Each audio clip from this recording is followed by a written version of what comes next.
Olá, meus amigos, professor Alexandre Herculano, voltando aqui no Sou Concurseiro, vamos dar continuidade ao nosso curso de Lei de Execução Penal, Lei 7.210 de 84. Pessoal, nós vamos trabalhar aqui a parte da disciplina, tá? Cabe lembrar que a Lei de Execução Penal ela é de extrema importância para o concurso, para quem está focando em carreiras policiais, principalmente quem vai fazer aí Polícia Penal Federal, Polícia Penal do Estado. Fiquem atentos porque é uma lei que cai muito nesses concursos aí dentro de carreiras policiais, tá? Pessoal, então vamos lá, eu vou começar a trabalhar. Na última aula, no bloco passado, eu parei falando no artigo 43. Hoje nós vamos começar no artigo 44, iniciando um dos pontos, lembra lá dos pontos mais cobrados que eu citei lá no início, né, assuntos que são bem cobrados em concurso público. Então, a parte da disciplina, principalmente o artigo 52, é um assunto que cai muito em concurso público, entre outros que eu já destaquei e também que eu vou continuar destacando até o nosso estudo final da LEP aí. Tem muita coisa para falar e muitas questões para resolver, tá? Então vamos lá, pessoal. Vou aqui então jogar aqui na tela, né? E daqui a gente vai vou dividir aqui, beleza, agora sim. E agora a gente vai aí avançando, comentando cada assunto aqui abordado. Então, o artigo 44, ele diz o seguinte, que a disciplina consiste na colaboração com a ordem, na obediência às determinações das autoridades e seus agentes e no desempenho do trabalho. Então, a disciplina do preso, aquele que se encontra na vida do recluso, né, aquele que se encontra o que a gente chama de uma prevenção terciária, né, porque ali o papel, né, do Estado é ressocializá-lo, que trazê-lo novamente para a sociedade, reintegrá-lo à sociedade. Então, esse é o papel do Estado. A gente sabe que muitas vezes não é o que acontece, né? Mas, enfim, e é o que pode cair na sua prova, né? Então, a gente está aqui para falar o que pode cair na sua prova e esquece um pouco a realidade que, infelizmente, se você levar, né, deixar se levar pela realidade, você vai errar muitas questões. Então, cuidado também na parte jurídica, que vocês estão lendo aí no judiciário, nos sites, no Google, pesquisando, porque tem muitas informações desatualizadas e muitas informações que não procedem, pessoal. Então, rede social hoje, Google, tem muita informação aí errada. Então, muita atenção. Estudem com um profissional, estudem com um professor, seja comigo ou com qualquer outro professor que seja do seu agrado. Mas não fique pesquisando aí matéria de forma aleatória, porque eu já vi aluno perder boas questões, porque ele justamente deu azar de ler um artigo e o artigo falava de forma errada e a questão falava, né? Eu lembro até hoje, André, o nome dele, um amigão meu, hoje já passou, hoje ele é policial rodoviário federal, e eu lembro muito bem ele falando disso, porque no outro dia a gente estava falando, pô, tu lembra daquela questão que tu deu mole porque tu tinha lido uma reportagem, aí embolou tua cabeça? Então, aconteceu com ele, pode acontecer com qualquer um. Cuidado com informações erradas que vocês pesquisam por aí, tá? Então, pessoal, quando a gente fala da disciplina, quando a gente fala de ordem dentro do estabelecimento, o preso, né, aquele que encontra na vida de recluso, dentro de uma penitenciária, porque a penitenciária é um estabelecimento penal. Existem outros estabelecimentos penais? Sim, existe lá a casa de albergado, a gente já vai falar sobre isso. Existe lá a cadeia pública, existe o centro de observação, existe o hospital de tratamento e custódia, que é destinado para aqueles que se encontram em medida de segurança.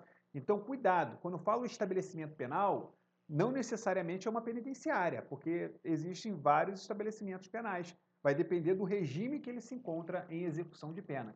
Tá? Então, ele que se encontra numa penitenciária, num regime, por exemplo, fechado, ele tem que obedecer às regras do estabelecimento, daquele estabelecimento específico penal, que é a penitenciária. Então, não estou nem falando em regime disciplinar diferenciado, tá, pessoal? Isso a gente já vai falar já sobre isso, que tem uma regra muito mais apertada, né? Ou seja, uma punição muito mais severa para quem se encontra em RDD. Mas fora de RDD, você já tem regras específicas para trabalho, para estudo, e cabe lembrar que estudando ou trabalhando, né? Pode ser porque ele pode estudar e trabalhar. Ele pode, na verdade, trabalhar, que na verdade é uma determinação da LEP, e estudar também, porque aí ele vai ter o tempo da sua pena remida, ou seja, parte da pena vai ser remida. O que isso quer dizer? Que a cada tempo de estudo, a cada tempo de trabalho, ou seja, a cada 3 dias de trabalho, ele vai descontar um dia de pena a cumprir. A cada 12 horas de estudo, dividido aí no mínimo em 3 dias,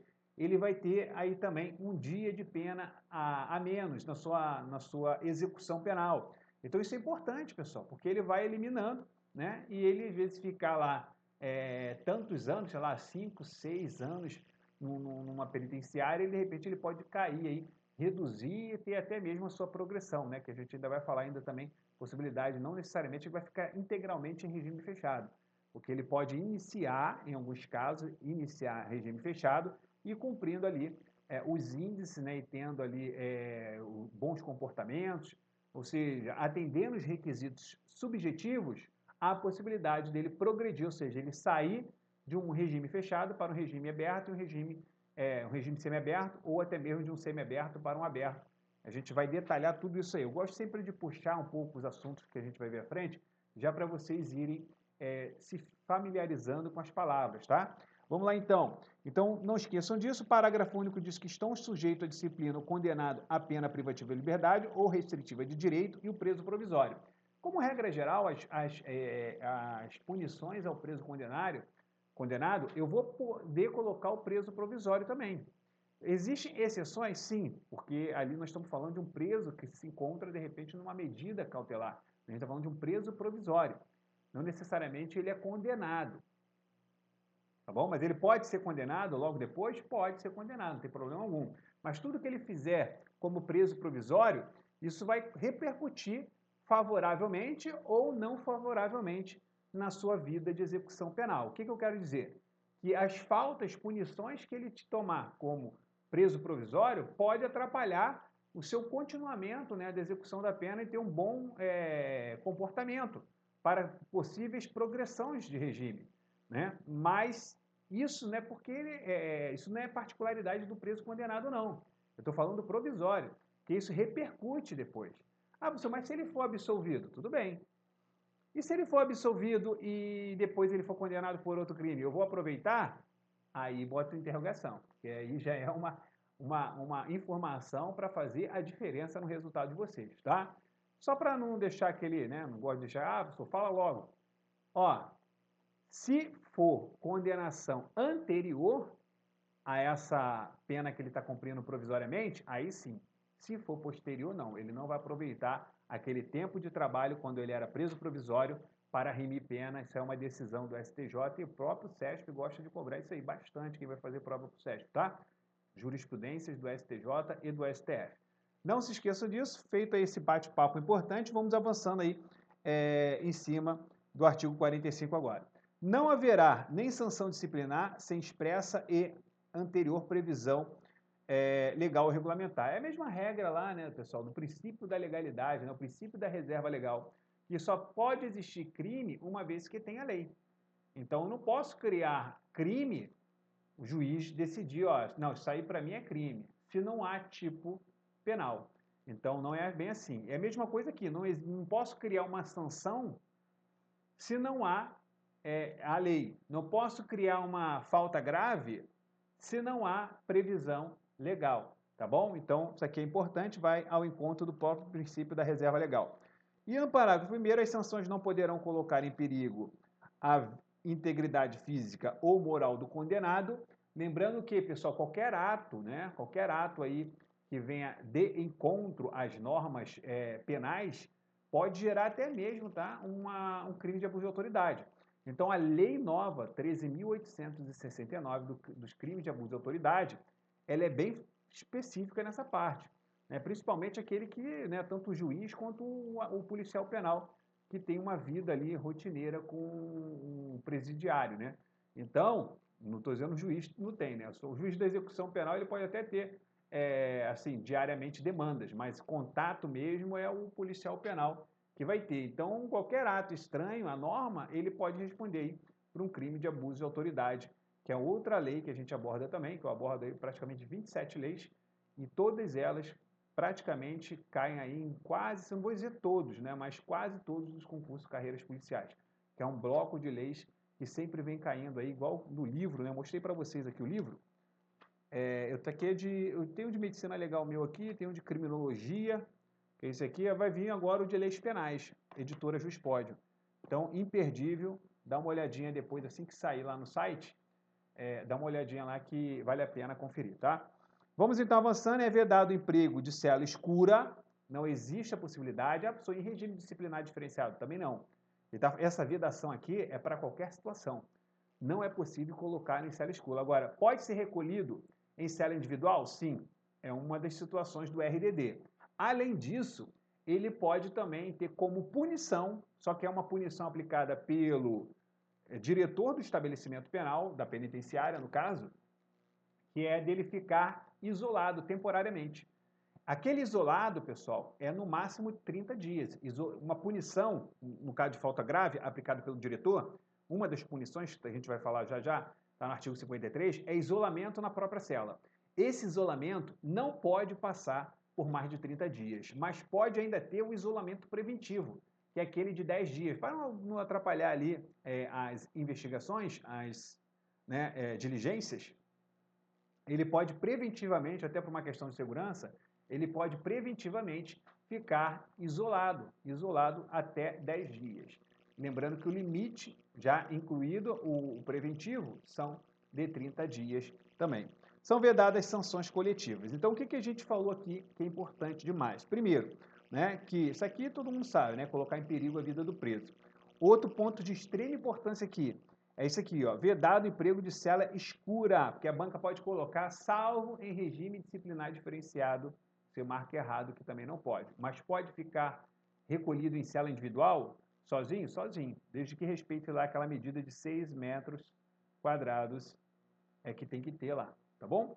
E são vedadas as sanções coletivas, outro ponto também importante. Vamos avançando, depois a gente vai fazer muitas questões sobre esse ponto, ou seja, cada título, a gente traz uma bateria de questões aí e depois lá no final a gente monta aí um bloco com várias questões de todos os assuntos, desde lá do artigo 1º até o artigo 202, 203, lá até o final, tá? Vamos lá então. O condenado ou denunciado no início da execução da pena ou da prisão será cientificado das normas disciplinares, então tanto o condenado ou o denunciado no início da execução da pena ou da prisão, porque ele vai ter ali no início um exame de classificação. Então, todas as informações vão estar à disposição dele logo no início. Então, feito o exame de classificação para saber qual é a ala daquele estabelecimento penal que ele vai cumprir, porque lembra que eu falei para vocês que o preso provisório e o preso condenado, eles ficam separados. Mas mesmo assim, o preso provisório e o preso condenado, existe uma subdivisão. Por exemplo, aquele que comete crime hediondo com violência ou grave ameaça, aquele ali, reincidente, é um caso. Então, ó, crime hediondo, reincidente, vai ficar isolado. Daquele que é reincidente, crime de violência ou grave ameaça. Daquele que é primário, com crime com violência ou grave ameaça, para os demais crimes. Então, são 4 subdivisões. Então, são subdivisões que vocês têm que ficar atentos também. Então, ali ele vai receber tudo que ele está falando aqui, ó, será cientificado das normas disciplinares. Então, ele tem que saber, o preso, não só das obrigações, dos deveres, mas também dos seus direitos. Então, ele vai ali, vão cientificar ele, ó, não pode isso, não pode aquilo, não pode assim, assado. Ele tem que saber qual é o limite dele ali dentro, então, assim, legal, que eu digo, porque o limite dele é obedecer, não tem como, ele tem que obedecer às ordens, tem que trabalhar, tem que executar as tarefas, tem horário para dormir, tem horário para acordar, então é tudo regrado. Mas o excesso pode puni-lo, não só de forma grave, mas como de forma leve e média. Existem sanções leves e médias, mas as sanções leves e médias, isso aí vai depender da unidade federativa, ou seja, a LEP ela não cita, tá? Infrações leves e médias. Cuidado, se a banca afirmar, está errado, somente as graves. As leves e médias ficam por decreto, regulamentos, do próprio Estado, própria legislação estadual, dentro da esfera do legislativo estadual, pode criar faltas graves e leves, é claro, respeitando a lei de execução penal e respeitando também, principalmente, a Constituição Federal. Não pode criar uma punição ali, uma falta leve ou uma falta média, ou até mesmo a grave, e ir de encontro aos preceitos, ou seja, aos princípios e garantias fundamentais da pessoa. Tá bom? Então vamos avançando aqui, pessoal. 47. O poder disciplinar na execução da pena privativa de liberdade será exercido pela autoridade administrativa, conforme as disposições regulamentares. Então, aqui é o poder disciplinar, tá? Na execução será exercido pela autoridade administrativa, que é aí, no caso, o diretor. O diretor, ele praticamente, pode aplicar várias sanções. Ali no artigo 53, a gente vai ver que você tem lá advertência verbal, tem repreensão, tem isolamento na cela, né, ou em local adequado, tem também lá suspensão ou restrição de direitos e tem também a inclusão em RDD. O único que o diretor não vai atuar ou seja, não é ele que vai determinar, é a inclusão no RDD, que é competência do juiz de execução. Mas as outras demais, tranquilamente. Inclusive, foi o que eu falei para vocês, pode aplicar uma punição de isolamento na cela por até 30 dias. Vamos avançando, vamos lá. O artigo 48, diz que, na execução das penas restritivas de direitos, o poder disciplinar será exercido pela autoridade administrativa a que estiver sujeito o condenado. Nas faltas graves, as autoridades representarão o juiz da execução penal para fins lá ou seja, nas faltas graves, a autoridade representará o juiz, ou seja, o diretor representará o juiz, é o que a gente vai falar, né, lá do artigo 118, 125, quando chegar lá mais para frente, na execução da pena propriamente dito, eu volto a falar sobre isso aqui. Aqui é importante, a gente vai conhecer as sanções já, artigo 50, e vamos falar das faltas graves, né? Vamos falar das faltas graves no artigo 50, já vamos falar das sanções no artigo 53 e vou falar da inclusão do RDD no artigo 52. Importante demais. Então, na execução das penas restritivas de direito, o poder disciplinar será exercido pela autoridade administrativa, porque nem sempre ele vai cumprir uma pena privativa de liberdade, mas sim restritivas de direito, principalmente quando houver aí transação penal, ou até mesmo que não haja transação penal, que tem ali, por exemplo, uma delação, muitas delações premiadas, há a possibilidade dele ter uma pena, em vez de pena privativa de liberdade, uma restritiva de direitos. Então, mas mesmo assim, ele vai ter que cumprir? Mesmo assim, ele vai ter que cumprir. Ele não é absolvido. Ele não vai ter a absolvição. Ele pode deixar, o juiz pode deixar de aplicar a pena em alguns casos de delação, como a própria Lei da Organização Criminosa, a Lei 12.850, e a própria Lei de Lavagem de Dinheiro, Lei 9.613. As demais têm, no máximo, aí, uma redução da pena de 1 a 2 terços, quando há a possibilidade de delação premiada para aqueles que estão envolvidos no crime em questão, tá? Então, vamos avançando aqui. Vamos lá. Artigo 49. As faltas disciplinares classificam-se em leves, médias e graves. Porque a gente falou aqui, ó.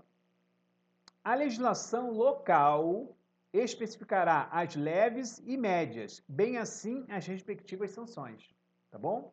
Então ele vai dizer, ó, aqui são faltas leves e médias. E quais são as sanções para essas faltas? Tá, essa e essa. Tá bom?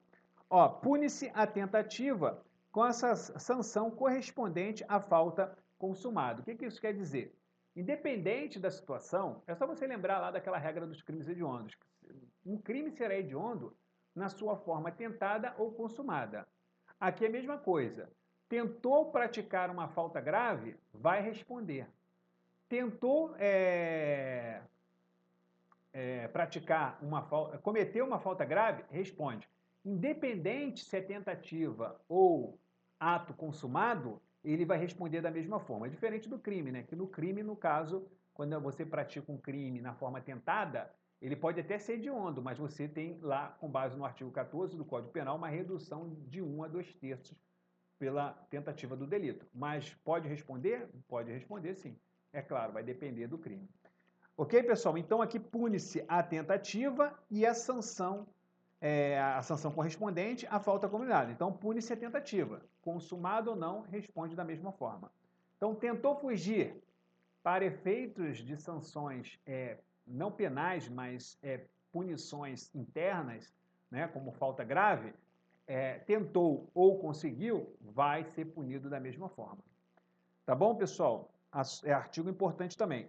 E o artigo 50, conforme eu destaquei para vocês, ele menciona as faltas graves. Está aqui, ó. Olha lá, ó. Comete falta grave o condenado à pena privativa de liberdade que Então, as sanções para falta grave, a gente já vai falar. Na verdade, é até interessante, antes de eu falar do 50, do 51 e do 52, é interessante que você primeiro conheça as sanções. Isso por questão de didática, tá? Eu avancei aqui, mas a gente vai voltar. Por questão de didática, para você compreender o que eu vou falar daqui a pouco, fica mais fácil você visualizar. Vamos lá. Constitui sanções disciplinares. Advertência verbal. O que mais? Repreensão, suspensão ou restrição de direito, conforme eu falei, isolamento na própria cela ou em local adequado, nos estabelecimentos que possuem alojamento coletivo, observado lá no disposto do artigo 88, e inclusão no regime disciplinar diferenciado, que é o famoso RDD. Pessoal, vamos lá para as observações importantes. Essas faltas aqui, suspensão, isolamento e inclusão, pode ser aplicada no caso de faltas graves. Falta graves. E aqui advertência e repreensão nas demais, tá bom? Mas as graves aqui. Detalhe, daqui até aqui será aplicado pela autoridade administrativa. Autoridade administrativa. E no caso, quando eu falo em penitenciária, é o diretor do, por exemplo, presídio. Ok? Diretor do presídio, por exemplo, que é um estabelecimento penal. Mas pode ser uma direção, pode ser a direção de uma casa de albergado? Sim, porque ali, nesse caso, vai ser onde cumpre ali a pena daquele que se encontra em regime semiaberto. Pode ser, professor, perdão, regime aberto. Pode ser no regime semiaberto, aquelas colônias, né, colônias industriais, por exemplo, para cumprimento de pena em regime semiaberto? Sim. Então, a pessoa responsável ali, a autoridade administrativa é que vai aplicar. Então, cuidado, aqui, essas sanções são aplicadas pela autoridade administrativa. Já essa aqui, pelo juiz da execução penal. Quando eu falo da execução penal, que é o do cumprimento, ou seja, do cumprimento da sua pena dentro do estabelecimento.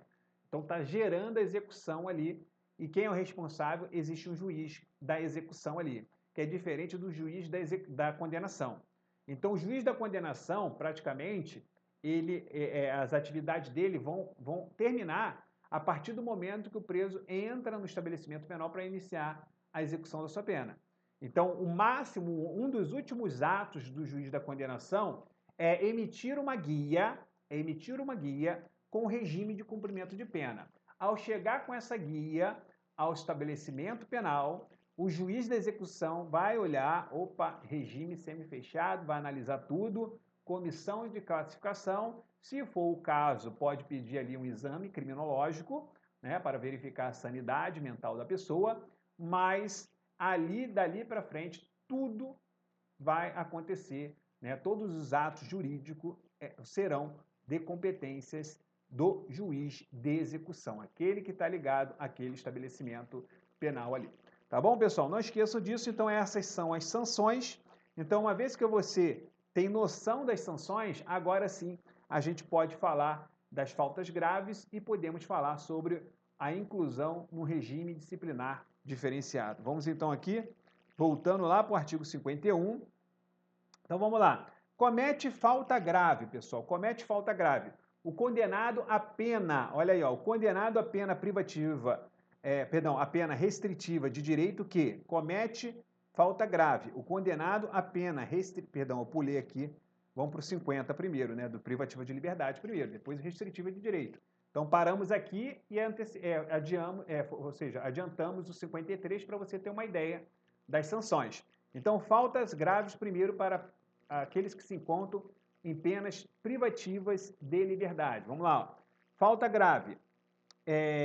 A pena privativa de liberdade que incitar ou participar de movimento para subverter a ordem ou a disciplina, inclusive quando há a prática de um crime doloso. E aquele que também pratica subversão à ordem e disciplina podem ser inseridos no regime disciplinar diferenciado, a gente já vai falar no artigo 52.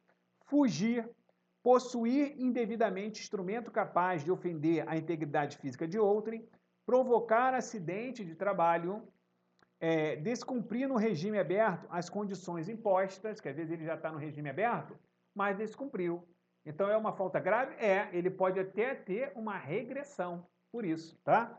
Ó, inobservar os deveres previstos lá no inciso 2 e 5, né, dos artigos 39. Aqui vale a pena até a gente destacar, deixa eu abrir aqui a tela, fica mais fácil a gente ter aqui um campo maior para escrever. Então, o que que diz lá, pessoal? Cadê aqui? Tela cheia. O que que diz lá o artigo 39? Eu falei isso para vocês no módulo anterior, né, que são deveres do condenado. Então, ele diz aqui, ó, inobservar os deveres previstos no inciso 2 e 5. O que que diz o inciso 2, pessoal? Claro que não vou falar da forma que está lá na redação, mas se você abrir lá, fala sobre a questão do respeito do condenado, né, da obediência perante as pessoas. Então, vou botar aqui, ó, respeito barra obediência. Obediência. E o quinto, professor? O que que diz lá o quinto, tá? Por exemplo, quando tem a ordem, né, das tarefas, tá, pessoal? Das tarefas a cumprir. Então, vou botar aqui, ó, tarefas a cumprir. Tarefas a cumprir. Então, agora fica melhor para a gente visualizar. Ó. Então, inobservar. Vamos lá. Inobservar os deveres previstos nos incisos 2 e 5, então, constitui também falta grave. Então, fica mais fácil a gente visualizar assim, tá bom? Vamos, então, avançando aqui. Vamos seguindo. Vamos lá. Tiver em sua posse utilizar ou fornecer aparelho telefônico de rádio ou similar que permita a comunicação com outros presos ou com um ambiente externo. Então, se ele tem algum aparelho telefônico ali com outros presos, né, que permita ele fazer contato, quase não acontece, né? Para não dizer o contrário. Falta grave. E recusar submeter-se ao procedimento de identificação do perfil genético. Então, vocês viram lá no artigo 8º a obrigatoriedade isso aqui entrou com o pacote anticrime também, a obrigatoriedade de fazer o exame, né, aquele que pratica crime hediondo ou com violência e grave ameaça, né, de ter a identificação do perfil genético. Então, quando ele recusa, é passível de estar cometendo uma falta grave. Ah, professor, não é inconstitucional? Pessoal, existem até ações querendo declarar esses artigos, né, o 8º, esse inciso aqui, inconstitucionais. Mas esse aqui nem sei, né, porque é bem recente, é bem novo, mas vai na mesma linha do artigo 8º. Mas, enquanto está valendo, está passível de cair na sua prova? Sim, e nem sempre, né, não estou dizendo que é possível, que vai, na verdade, acontecer de ser considerado inconstitucional. Pode até ser, mas ninguém sabe, tá? Vamos lá. O disposto neste artigo aplica-se no que couber ao preso provisório, foi o que eu falei para vocês, sempre, né, praticamente sempre, tudo que nós falamos aqui aplica ao condenado e ao provisório, com raras exceções, com a própria separação entre o preso provisório e aquele preso condenado. Vamos lá, pessoal, vamos avançando aqui. Já no caso do artigo 51, fala de falta graves para aquele que, na verdade, vai cumprir uma pena restritiva de direito.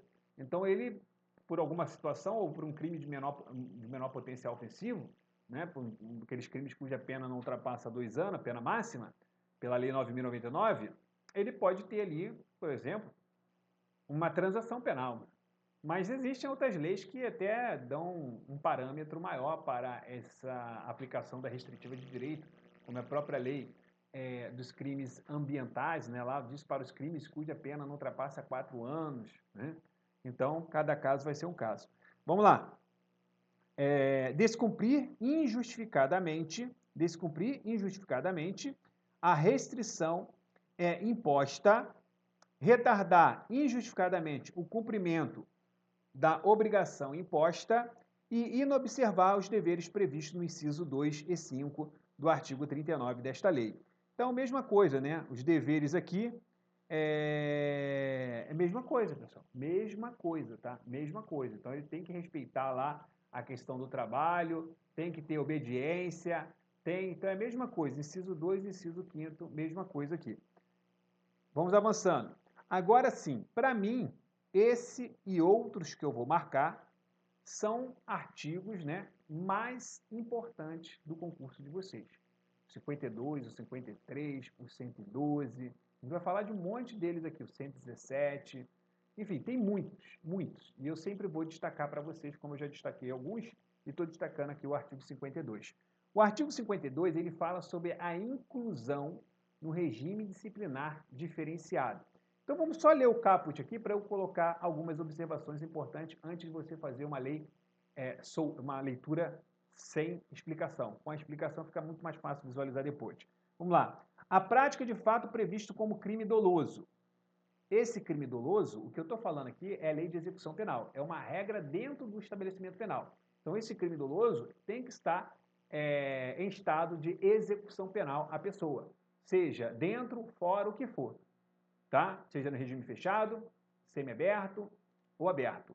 Então, a prática prevista como crime doloso constitui falta grave e, quando ocasionar subversão da ordem ou da disciplina internas, sujeitará o preso provisório ou condenado nacional ou estrangeiro, sem prejuízo da sanção penal, né, que ele ainda vai responder pelo crime, a mais, né, além do que já respondeu, ao regime disciplinar diferenciado, famoso RDD, com as seguintes características. Vamos lá, pessoal. Quando a pessoa comete um crime doloso, né, passível aí de subversão da ordem pública, da disciplina, então, nesse caso, ele vai ser incluído aí, inserido, né, no regime disciplinar diferenciado. Mas eu tenho que alertar vocês que pontos importantes aqui que eu acho que pode cair na sua prova.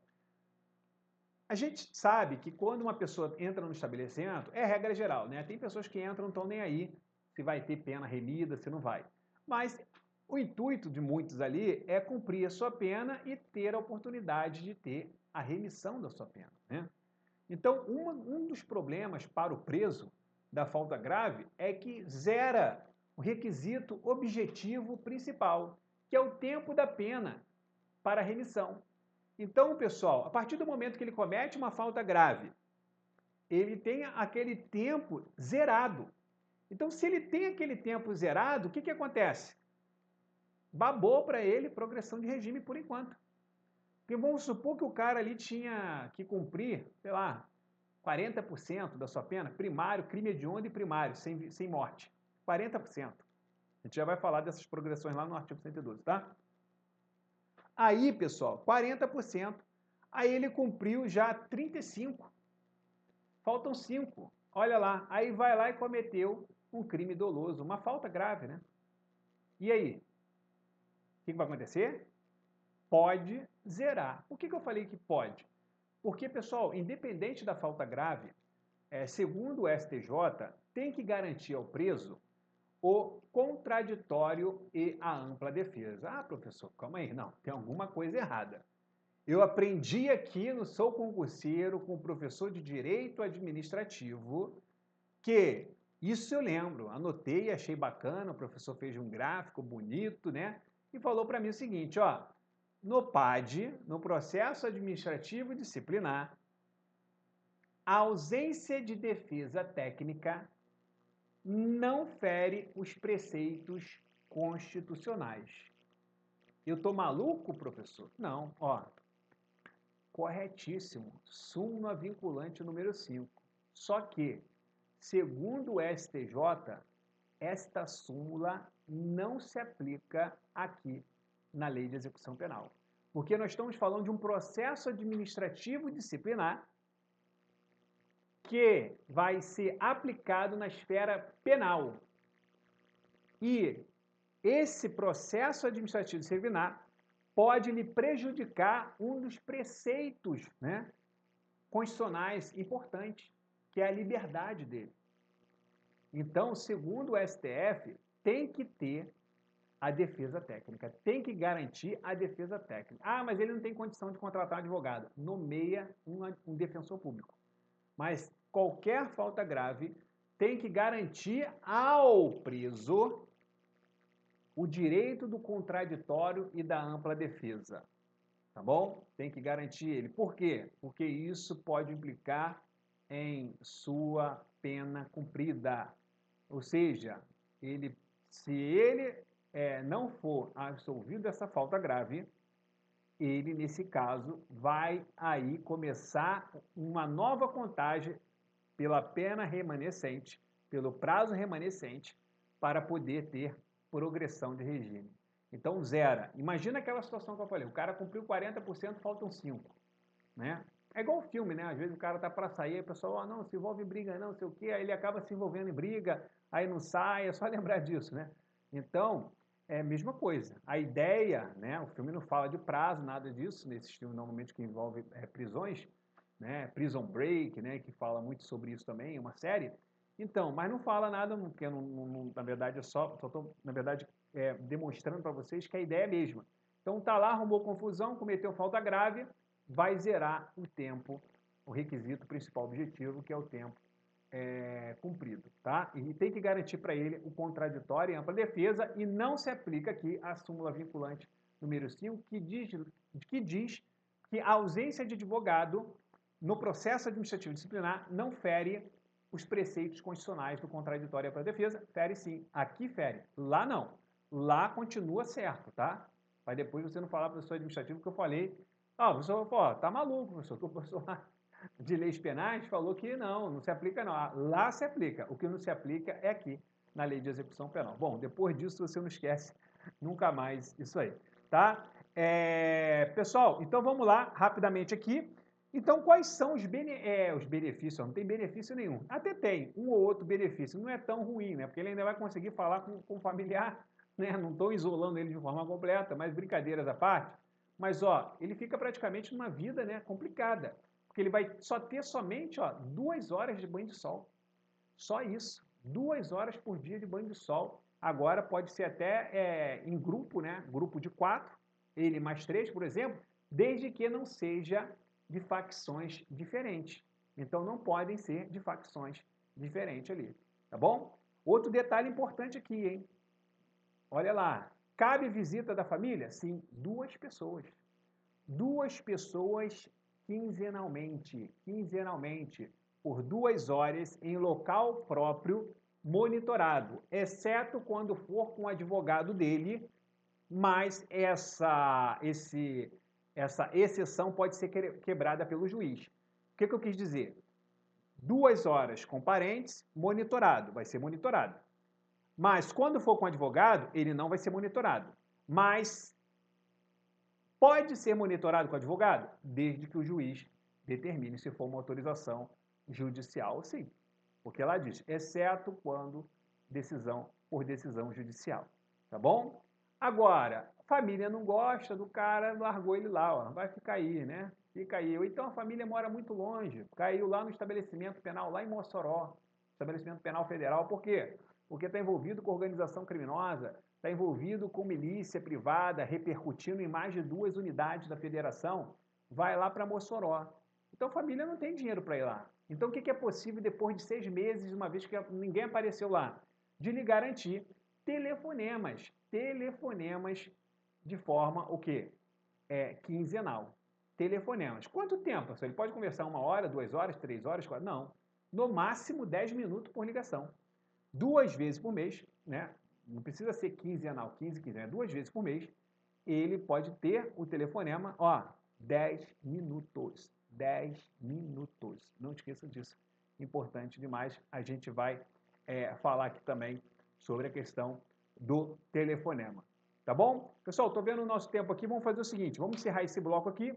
No bloco seguinte, já na sequência, eu volto aqui e já a gente faz uma rápida revisão de novo, só para a gente interagir o assunto mais ainda. E já, na verdade, a gente vai lendo e vai finalizando esse 52 e a gente dá prosseguimento aqui no nosso estudo da LEP, tá bom? E artigo importantíssimo. Preste bem atenção no que eu falei e no que eu vou falar no bloco seguinte, começar justamente daqui do artigo 52. Ok, meus amigos? Um grande abraço e até daqui a pouquinho.